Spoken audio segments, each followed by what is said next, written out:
अमरावती येथे राज्यसभेचे खासदार अनिल बोंडे यांनी संसदेचे विरोधी पक्षनेते माननीय खासदार राहुलजी गांधी यांच्यावर आक्षेपार्ह टीका केली असून आज अमरावती शहर पोलीस आयुक्तालय येथे माननीय नवीनचंद्र रेड्डी पोलीस आयुक्त अमरावती यांना निवेदन देऊन खासदार अनिल बोंडे यांच्यावर गुन्हा नोंदविण्यात येत नाही तोवर आयुक्तालयात ठिय्या दिला। तसेच या संदर्भातले निवेदन नवीनचंद्र रेड्डी यांनी दिले आणि पुढे सुद्धा अमरावती जिल्ह्याचे वातावरण दूषित करणाऱ्यांवर कठोर कारवाई करण्यात यावी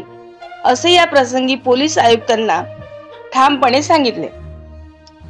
यावेळी प्रामुख्याने आमदार यशोमतीताई ठाकूर, माजी महिला व बालविकास मंत्री महाराष्ट्र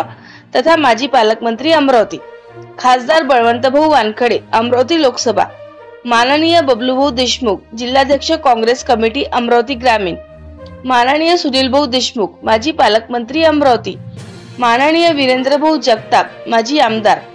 माननीय बबलूभाऊ शेखावत शहराध्यक्ष काँग्रेस कमिटी अमरावती, माननीय हरिभाऊ मोहोळ माजी सभापती जिल्हा परिषद अमरावती, भैया पवार, विलासभाऊ इंगोले माजी महापौर अमरावती, मिलिंदभाऊ चिमोटे माजी महापौर अमरावती, निलेश गुहे,